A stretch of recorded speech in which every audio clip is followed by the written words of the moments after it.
There is a single verse in the book of Genesis that most people read in about 15 seconds and move on from without a second thought. It sits in chapter 6, verse 4.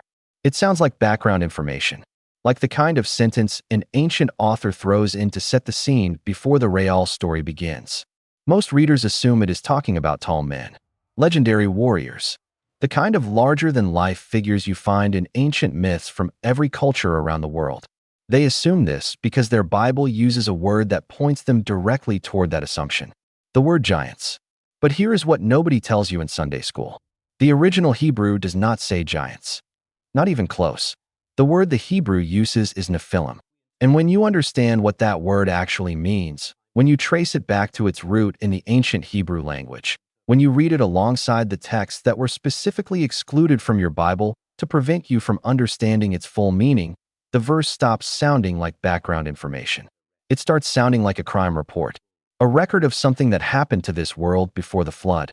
Something so catastrophic, so fundamentally threatening to the existence of humanity, that the God of the Bible concluded the only solution was to drown every living thing on earth and start over. And the word giants hides all of that. This video is about recovering what was always there. For translation decisions made across 19 centuries of religious history buried something in Genesis 6 verse 4 that the original Hebrew was saying loudly and clearly. We are going to dig it up. All of it. And by the time we are finished, you will never read that verse the same way again. Before we go any further, let us establish exactly what we are dealing with. Genesis chapter 6, verse 4 in the King James Bible, the translation that has shaped English-speaking Christianity for 400 years, reads as follows. There were giants in the earth in those days, and also after that, when the sons of God came in unto the daughters of men, and they bare children to them. The same became mighty men which were of old, men of renown. Read that again slowly and notice what picture it paints in your mind.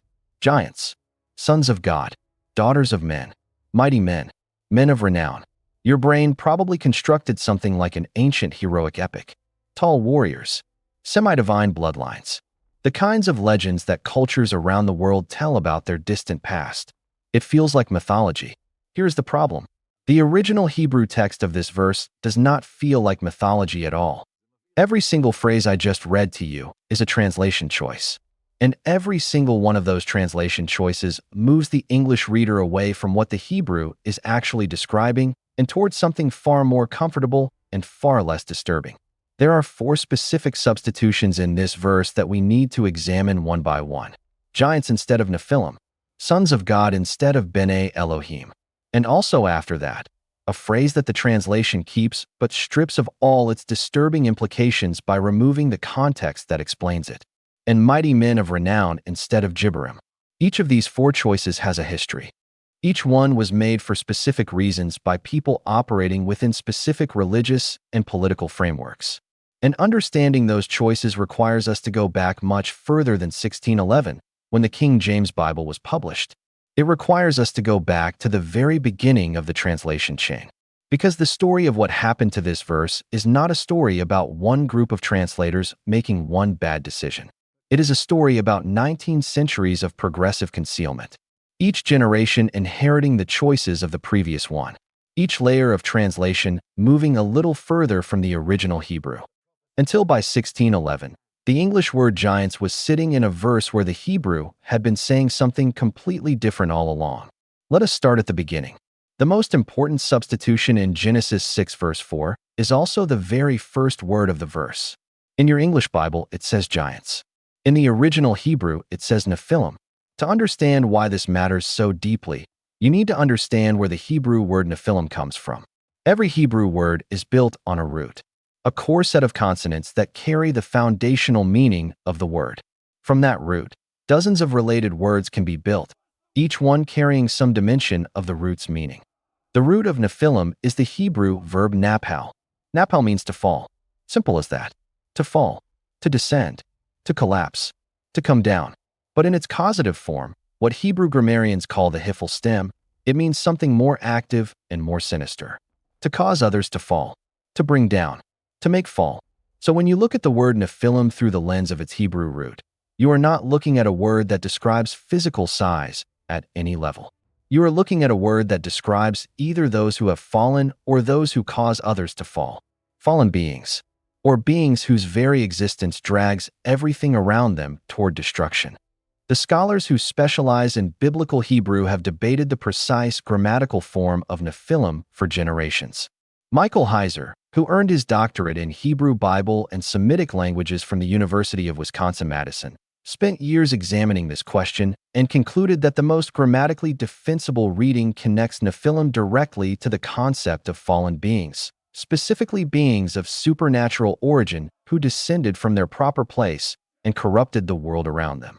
John Walton, professor of Old Testament at Wheaton College, acknowledges the complexity of the word while confirming that physical size is simply not present in its root meaning. Both scholars, coming from different angles, agree on the fundamental point. Nephilim is not about height. It was never about height. So where did giants come from? This is the part that most videos and articles on this subject get wrong, and getting it right is essential to understanding the full picture. The King James translators of 1611 did not invent the word giants for this verse. They inherited it from a translation chain that stretched back nearly 1900 years before them. Here is how that chain works. Around 270 BC, a group of Jewish scholars in Alexandria, Egypt, translated the Hebrew Old Testament into Greek. This Greek translation is called the Septuagint, and it became enormously influential across the ancient world because Greek was the common language of international communication at that time. When those Jewish scholars encountered the Hebrew word Nephilim in Genesis 6 verse 4, they translated it into Greek as gigantes. Now this is where it gets important. The Greek word gigantes did not mean physically large people the way the English word giants does today. In Greek mythology and Greek cosmological literature, the gigantes were specific beings. They were the monstrous offspring of Gaia, the earth, and Uranus, the sky. They were beings of mixed divine and earthly parentage who rebelled against the Olympian gods in a cosmic battle called the Gigantomachy. They were not simply tall. They were hybrid beings of supernatural and earthly origin who stood in opposition to the divine order of the cosmos. That meaning has real overlap with what the Hebrew Nephilim describes. But here is what happened next. Jerome, a 4th century Christian scholar, translated the Septuagint's Greek gigantes into Latin as gigantes for the Latin Vulgate Bible. Then Wycliffe translated the Vulgate's Latin into early English. Then Tyndale.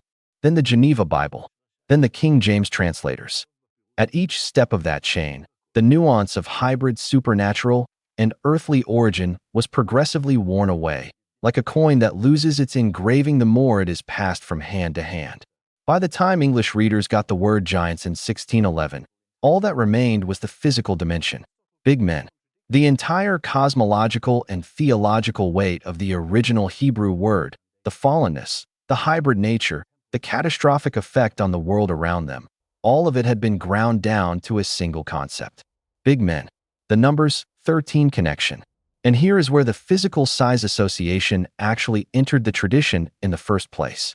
The word Nephilim appears by name in only 2 places in the entire Hebrew Bible. Genesis 6 verse 4 and Numbers chapter 13, verse 33. In Numbers 13, Moses sends 12 spies into the land of Canaan. When 10 of them return with what the text calls an evil report, they describe the inhabitants of the land as unconquerable. And they say, in verse 33, that they saw the Nephilim there, the sons of Anak, who come from the Nephilim. And next to them, the spies say, we were in our own sight as grasshoppers, and so we were in their sight. That comparison, we felt like grasshoppers next to them, is the origin of the size association, not the Hebrew word itself, not Genesis 6. But this terrified report from 10 frightened men using hyperbolic language to describe an experience of encountering something so alien to their nature that ordinary human comparison broke down. Notice what the spies do not say. They do not say these were merely tall people. They say we were as grasshoppers. We felt like a completely different category of creature standing next to them. We experienced ourselves as belonging to a fundamentally lower order of existence in their presence. That is not the language of encountering physically large humans. That is the language of encountering something that belongs to a different order of being altogether. And that experience, that profound sense of ontological otherness, is exactly what the Hebrew word Nephilim was designed to convey. Not height, not size. The nature of beings whose origin and essence placed them in a category that ordinary humanity could not match, compete with, or survive alongside. The second buried element in Genesis 6 verse 4 is easy to miss because the translation keeps it. The words are right there in your English Bible. And also after that. 5 words that most readers glide over without pausing because they seem like a simple chronological note. But those 5 words contain what is arguably the most significant unresolved contradiction in the book of Genesis. And the reason it has never been resolved in the Western Christian tradition is that the text which resolves it was removed from the canon in the 4th century. Here is the contradiction. Genesis chapter 6, verse 7 records God saying the following: He will destroy man from the face of the earth. Not some men, not most men. Man, beast, creeping things, birds. Everything that has breath. Total destruction. The flood narrative of Genesis 6 through 9 is presented as a complete and absolute purge of all life on earth. Now hold that in your mind and go back to verse 4. The Nephilim were in the earth in those days. And also after that. The same text that describes the flood as the elimination of all life on earth also states in an earlier verse that the Nephilim existed before the flood and also after it. And Numbers 13:33 confirms this is not a textual error. The Israelite spies report Nephilim in Canaan hundreds of years after the flood. Post-flood Nephilim, present, dangerous, and identified by the same name. So how did they survive? If the flood killed everything, how are Nephilim showing up after it? This question has 3 possible answers that serious scholars have proposed. The first is that the phrase, and also after, that refers not to physical survival through the flood, but to a second incursion. After the flood, the same kind of event happened again. The Bene Elohim crossed the boundary again. New hybrid offspring were produced. A second generation of Nephilim appeared in the post-flood world. This reading is grammatically possible. The second answer, proposed by critical scholars, is that and also after that is a later editorial addition to the text. Someone added it to harmonize Genesis 6 with the later Numbers passage. The original Genesis account, in this view, only described the pre-flood Nephilim. A later editor inserted the phrase to explain how Nephilim appeared in Canaan. This is a legitimate textual argument. But the third answer is the one preserved in the text that was excluded from your Bible. And it is the most complete and the most internally consistent of the 3. The book of 1st Enoch, in chapters 15 and 16, records what happened to the Nephilim after the flood destroyed their physical bodies. The text explains the mechanism in terms that are straightforward once you understand the framework. The Nephilim were hybrid beings. They were born from a crossing between spiritual beings, the Bene Elohim, and physical human women. This means their nature was not entirely physical. When a fully human being dies, the physical body perishes and the spiritual dimension returns to its source. That is the basic ancient Israelite understanding of human death. But the Nephilim were different. Their fathers were not human. They were celestial beings whose nature was fundamentally spiritual. Their mothers were human. Their bodies were physical and mortal. When the flood killed their physical bodies, what happened to the spiritual component of their nature? It could not ascend to the celestial realm, because the Nephilim were not fully celestial. They were bound to the earthly plane by the human dimension of their nature. But it could not simply dissolve with the body either, because the spiritual component of their being was derived from their celestial fathers and did not perish with physical death. The result, as 1st Enoch chapter 15 describes in precise terms, is that the spirits of the Nephilim were released into the earthly plane when the flood destroyed their bodies. Not ascending, not dissolving, wandering, earthbound, formless, disembodied, craving interaction with the physical world they could no longer fully access. The book of Enoch chapter 15 calls them evil spirits upon the earth. It says the earth is their dwelling place. It says they cause illness, corruption, violence, and spiritual oppression among the descendants of the humanity they were born from. And here is the phrase that ties it all together. 1st Enoch chapter 16 says these spirits will continue until the day of the consummation of the great judgment. Until the final judgment. Not until the flood. The flood destroyed the bodies of the Nephilim. It did not destroy what they were. And also after that in Genesis 6 verse 4 is not a historical footnote. It is a confession embedded in the text that the flood was not a complete solution, that something survived it, and that the excluded text is the only place in the ancient literature that explains exactly what survived and exactly how. The third alteration in Genesis 6 verse 4 is the phrase that the King James Bible renders as sons of God. The original Hebrew is B'nai Elohim. B'nai means sons of or children of. Elohim is the Hebrew word for God or divine beings. Sons of God is technically a defensible translation. The words do mean that on a surface level, but it conceals something that the original Hebrew makes completely unambiguous. To see what it conceals, you only need to look at how the identical phrase, the exact same Hebrew expression B'nai Elohim, is used everywhere else in the Old Testament. Job chapter 1, verse 6. Now there was a day when the sons of God came to present themselves before the Lord, and Satan came also among them. Job chapter 2, verse 1. Again there was a day when the sons of God came to present themselves before the Lord.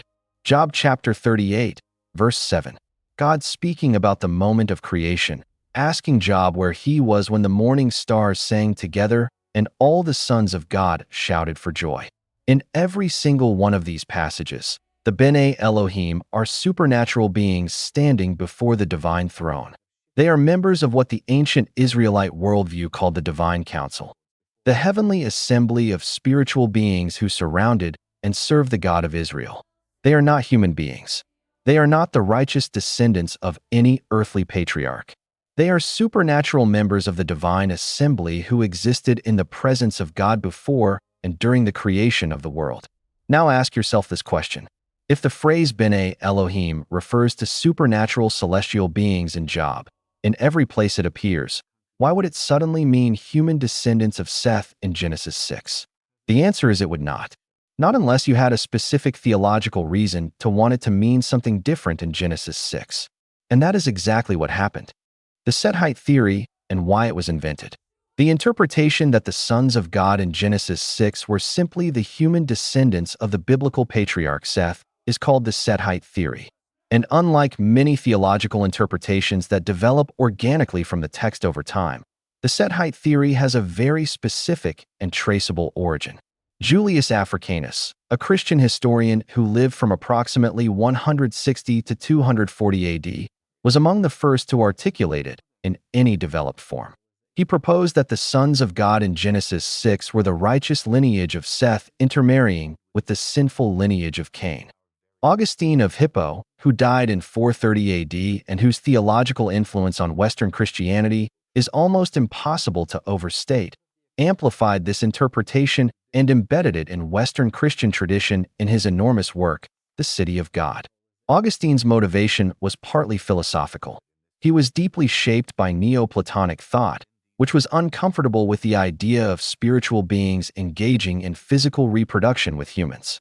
His framework led him to prefer an interpretation that removed the supernatural physicality from the text. Now, to be fair to Augustine, there is a genuine theological difficulty with the angelic interpretation.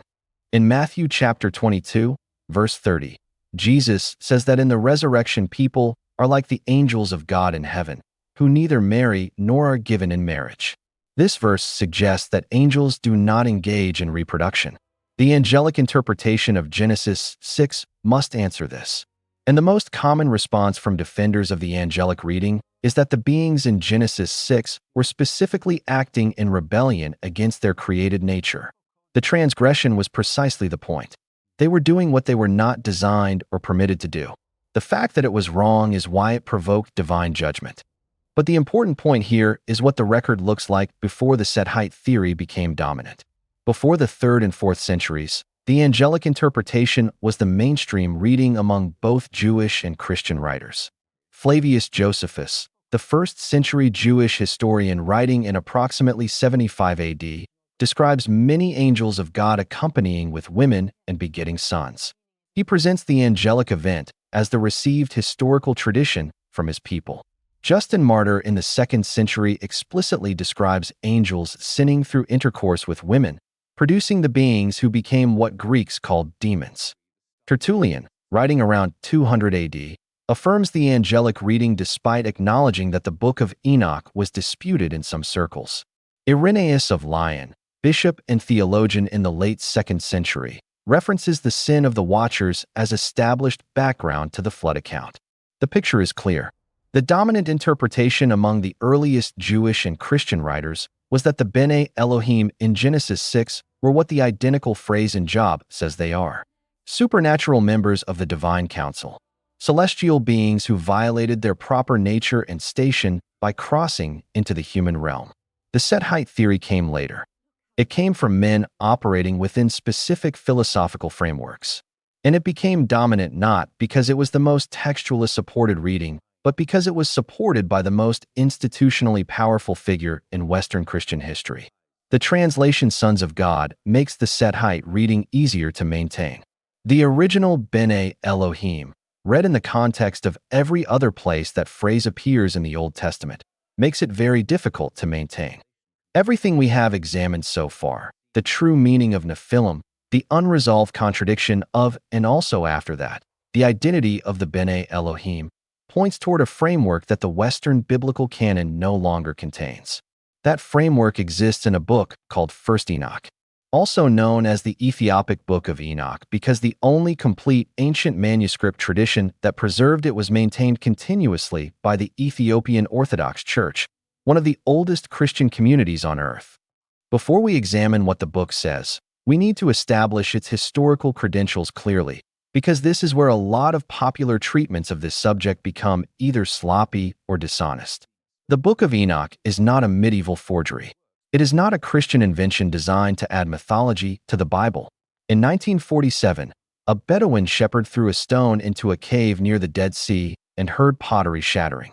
What followed was one of the most significant archaeological discoveries in history: the Dead Sea Scrolls. Among the more than 900 manuscripts found in those caves were fragments of the Book of Enoch, written in Aramaic, dating to the 2nd and 1st centuries BC. Multiple copies of multiple sections were found at Qumran. The community that produced the Dead Sea Scrolls treated Enochic texts with the same care they gave to the Torah. They copied them carefully. They preserved them deliberately. Multiple copies suggest they considered these texts important enough to duplicate.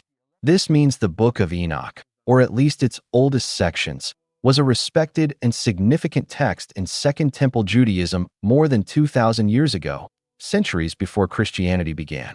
George Nicholsburg, whose 2-volume scholarly commentary on 1st Enoch is published through Fortress Press and represents the most comprehensive modern academic treatment of the text, confirms that the Book of the Watchers, the section most relevant to Genesis 6, is among the oldest parts of Enoch and was clearly in wide circulation in the 2nd century BC. This is not fringe scholarship. This is mainstream academic work published through major university presses. What the excluded text actually says. Now let us look at what 1st Enoch says about the events of Genesis 6, because this is where the verse stops being a mysterious fragment and becomes a coherent and detailed account. 1st Enoch chapter 6 expands what Genesis compresses into 2 verses into a full narrative. 200 angelic beings, called the Watchers from the Aramaic word Iron, gathered on Mount Hermon and made a collective oath. They bound themselves together under a shared commitment before acting so that none could individually withdraw. The oath was a mutual accountability mechanism. If one was going to violate the boundary between their realm and the human world, all of them would do it together. Mount Hermon is a real location. It sits at the junction of what is today northern Israel, southern Lebanon, and southwestern Syria. It is the highest peak in the region. And its name in Hebrew is related to the word Haram, meaning devoted to destruction or placed under a ban. The place where the Watchers descended to begin the contamination of the world carried a name that embedded the judgment of that act into its very geography. The leader of the Watchers was called Shemahaza.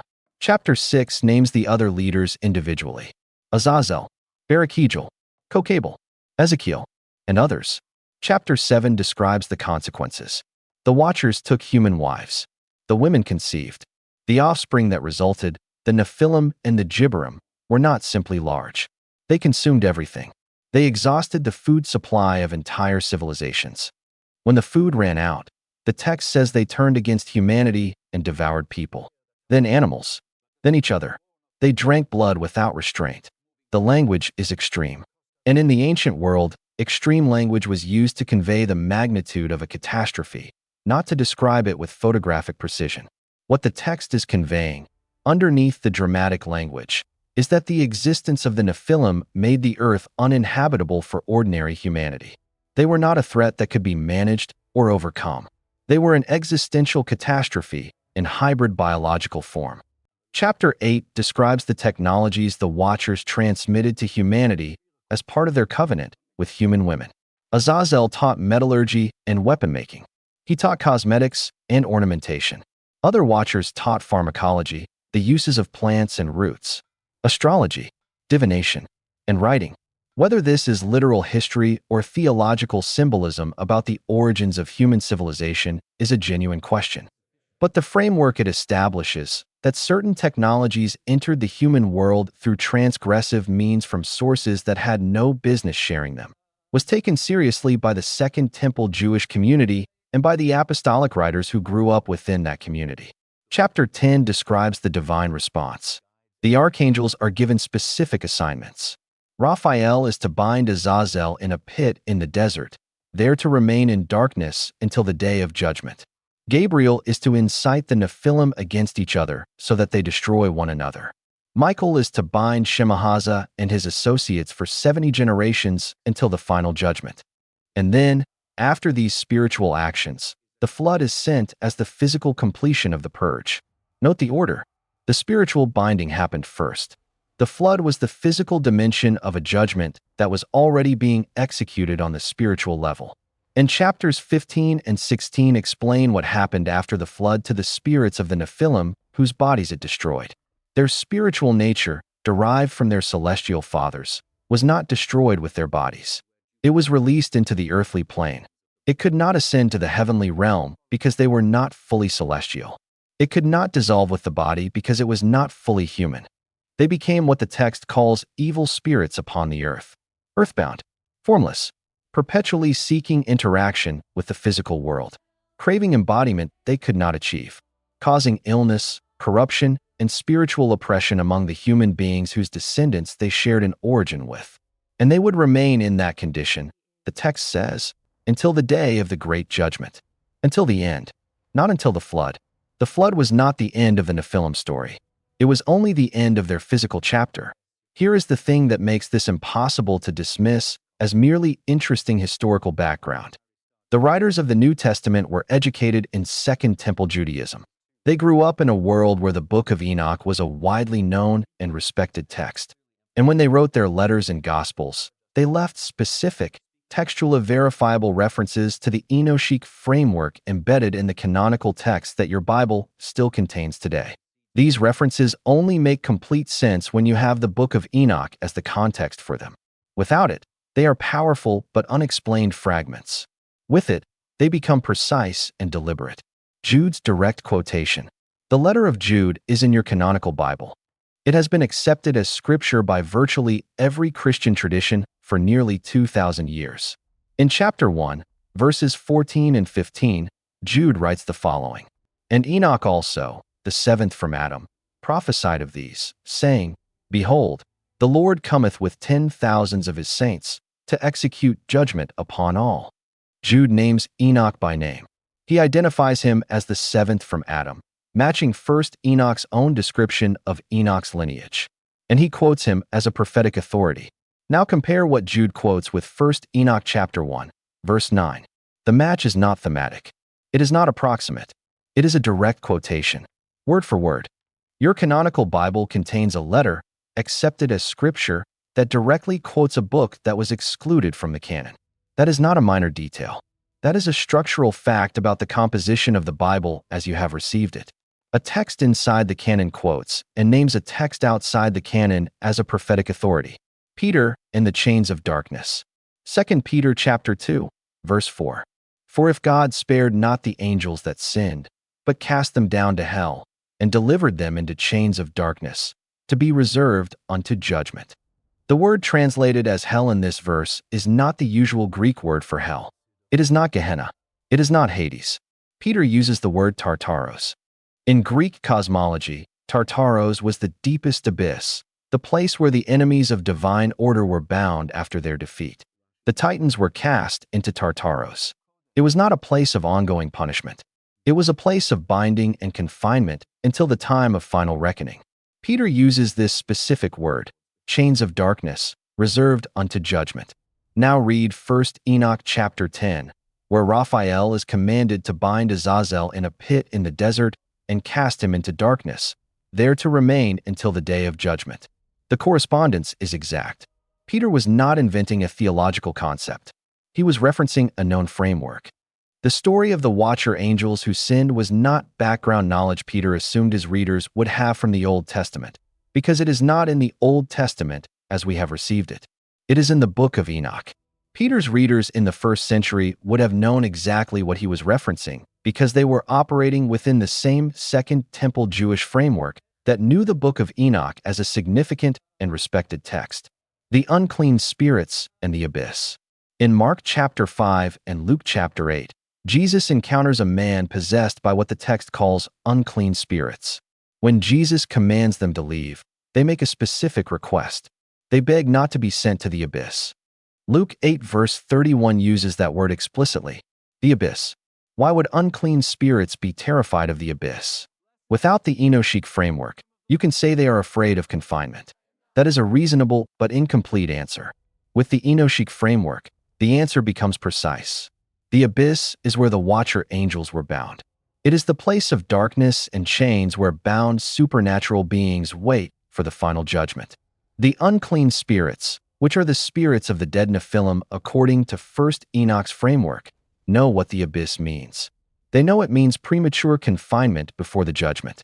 They prefer to enter a herd of pigs rather than face it. Their request makes complete cosmological sense in the Enochic framework. Without that framework, it is a detail in a miracle story that you note and move past. With that framework, it is a confirmation that the spirits of the Nephilim described in 1 Enoch chapters 15 and 16 are the same unclean spirits that the New Testament describes as inhabiting people and fearing the abyss. The New Testament assumes the Enochic cosmology. The canon kept the references. It excluded the text that makes them fully coherent. We now need to ask the most important question of this entire video.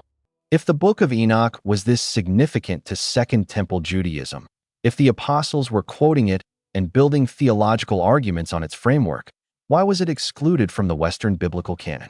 And why did the translators of 1611 render Nephilim as giants instead of preserving the original Hebrew word?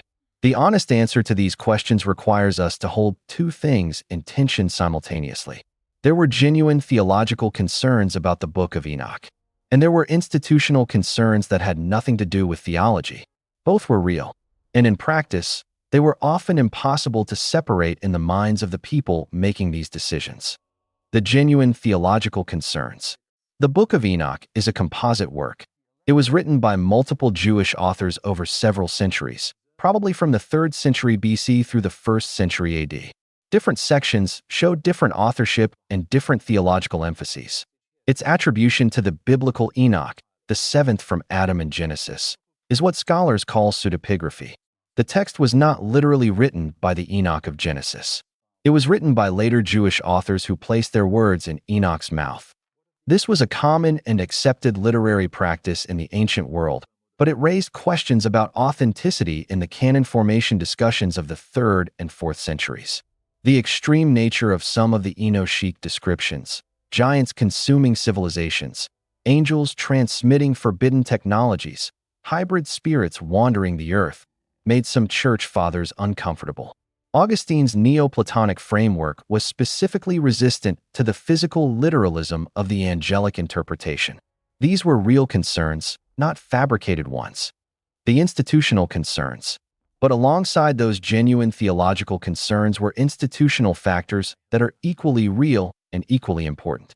By the 4th century, Christianity had become the religion of the Roman Empire. Constantine's conversion in 312 AD and the subsequent Christianization of the empire meant that the church was now an institution of enormous political power, not a persecuted minority movement.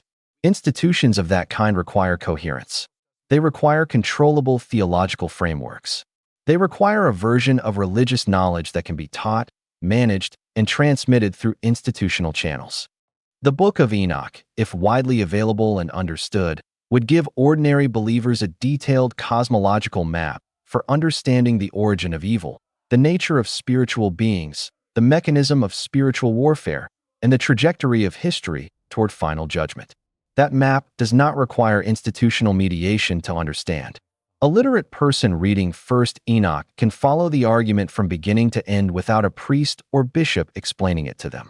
The Western Church, building its institutional structures in the 4th and 5th centuries, found that kind of accessible, independent framework difficult to incorporate. Texts that could generate independent theological conclusions, that provided cosmological frameworks outside institutional control, were viewed with increasing caution. The councils of Laodicea in 363 AD, Hippo in 393 AD, and Carthage in 397 AD formalized the Western canon. The Book of Enoch was not included. The Ethiopian Orthodox Church, operating outside the orbit of Roman ecclesiastical authority, never excluded it. Its canon contains 81 books. The Book of Enoch is among them. It has been read, copied, and preserved continuously in Ethiopia for over 1,500 years.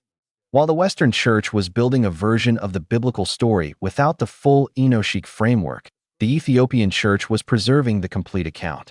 The 1611 decision. When the King James translators sat down with the Hebrew manuscripts in 1611, they were not starting from scratch. They were working within a tradition that had already been shaped by Augustine's set-height interpretation, by the exclusion of the Book of Enoch from the Western canon, and by 16 centuries of reading Genesis 6 through a theological lens designed to minimize its supernatural implications.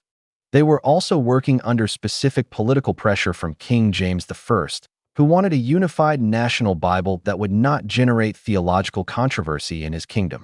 Genesis 6 verse 4, read with the full Enochic context, is a theological controversy waiting to erupt. Nephilim, Bene Elohim, Gibberim, and all the implications those terms carry would demand explanations that the institutional tradition of 1611 was not prepared to provide. So they wrote giants. They wrote sons of God. They wrote mighty men of renown. And 400 years of English-speaking readers moved through that verse in 15 seconds and thought they understood it. We have now assembled every piece of this picture. Let us put it together and read Genesis 6 verse 4 one final time. First, the version most people know.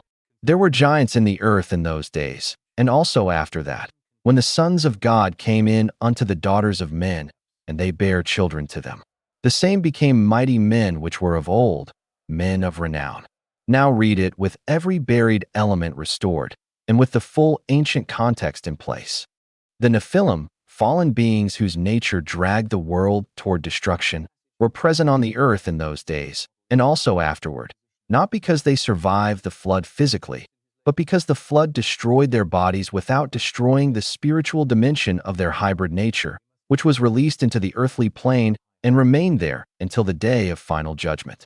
This situation arose when the Bene Elohim, the supernatural members of the divine heavenly council, the same beings described standing before God's throne in Job chapters 1 and 38, violated the boundary between the celestial and human realms and took human women. The offspring of that crossing were the Gibberim, beings of devastating and catastrophic power whose existence consumed the resources of the ancient world and made the earth uninhabitable for ordinary humanity. Now ask yourself which reading sounds like background color, and which one sounds like the reason God drowned the world. The flood in Genesis is often taught as a story about human moral failure. People were wicked. God was grieved. The flood came as judgment.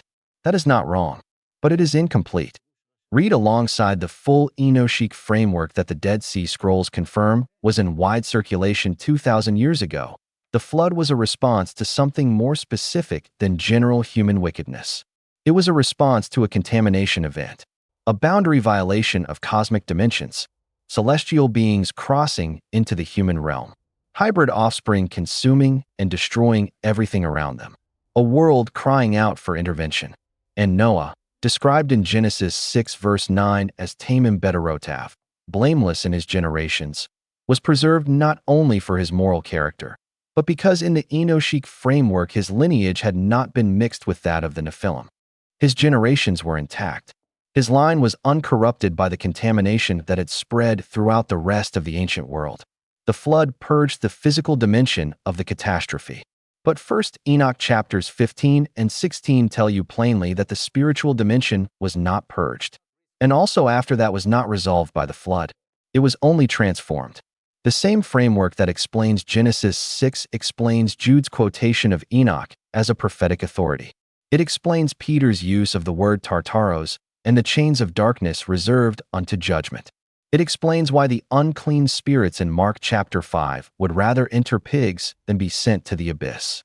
It explains the ongoing spiritual warfare framework that runs through the entire New Testament as background assumption rather than explicit teaching.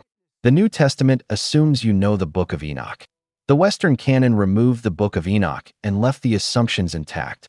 And the King James translators of 1611, working within 16 centuries of accumulated institutional choices, wrote giants in a verse where the Hebrew had always said Nephilim. The Hebrew word is still there in the original manuscript. Nephilim, the fallen, those who cause others to fall, beings whose existence was a catastrophe for everything around them, beings whose spirits outlasted the flood that destroyed their bodies, beings whose presence is still woven into the New Testament's cosmology in ways that only make sense when you read the text that was excluded to prevent you from seeing it. 400 years of English-speaking readers passed through that verse and thought they understood it. You now know what was buried there. And knowing it changes everything about how you read not just Genesis 6, but the entire biblical story that follows it.